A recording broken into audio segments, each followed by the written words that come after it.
బాలు మీనా కోసం హల్వా తీసుకుని వస్తాడు. ఇక అప్పుడే తన రూంలో నుంచి కిందకి వస్తున్న ప్రభావతి వాళ్ళని చూస్తుంది.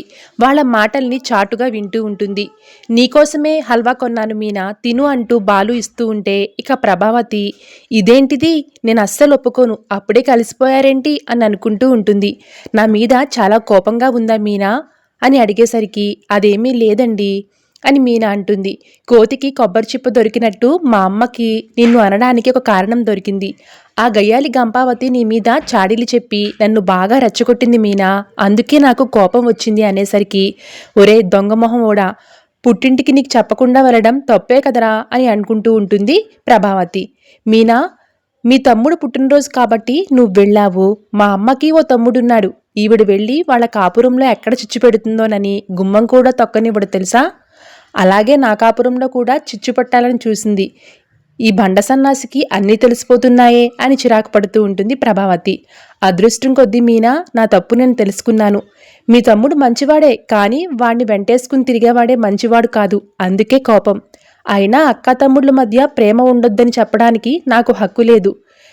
నేను కోపంలో నిన్ను చాలా మాటలు అనేశాను, ఏమీ అనుకోకే అని బాలు అనేసరికి ఇక ప్రభావతి వాళ్ళని చూసి కుళ్ళుకుంటూ ఉంటుంది.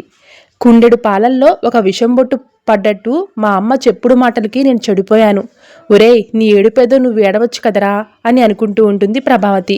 ఏవండి, నాకు ఏం మాట్లాడాలో తెలియడం లేదండి. మీరు ఎప్పటికైనా అర్థం చేసుకుంటారని నాకు తెలుసు, కానీ ఇంత తొందరగా అర్థం చేసుకుంటారని నేను అస్సలు అనుకోలేదండి.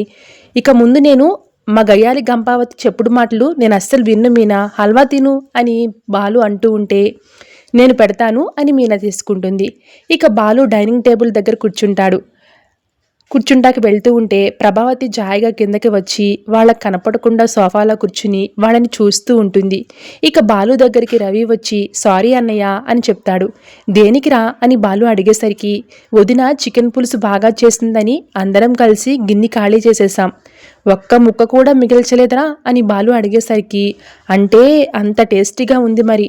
శృతికి నాకు చిన్న డిష్యం అయ్యింది. వదిన చేసిన చికెన్ చూడగానే కోపమంతా వదిలేసి నాతో పాటు కడుపు నిండా తింది. పులుసు కూడా వదలకుండా గిన్నెంతా శాంతం నాకేశారా అని బాలు అనేసరికి ఇక ప్రభావతి ఆ మాటలు వింటూ బాగా అయ్యింది, పెళ్ళానికి హల్వా తెచ్చిస్తే ఇచ్చాడు, కానీ నా గురించి ఎన్ని మాటలు అన్నాడు, పచ్చడి వేసుకుని తినరా అని అనుకుంటూ ఉంటుంది. ఇక మీనా దోశలు పెట్టి ఆ తర్వాత చికెన్ కూడా వేస్తూ ఉంటే మేమంతా కలిసి గిన్నెను ఖాళీ చేసేసాం కదా వదిన అని రవి అడిగేసరికి కాదు రవి, చికెన్ వాసన చూసి అందరూ వచ్చారు, నేనేమో మీ అన్నయ్యకి నా మీద కోపం పోవాలని చికెన్ చేస్తున్నాను, ఆయనకి మిగలదేమోనని అనుమానం వచ్చి ముందే తీసి పక్కన పెట్టాను అని చెప్పేసరికి ఒసే నేను అస్సలు ఒప్పుకోను, అంతా నీకు అనుకూలంగానే జరుగుతుందేంటే అని ప్రభావతి కుళ్ళుకుంటూ ఉంటుంది.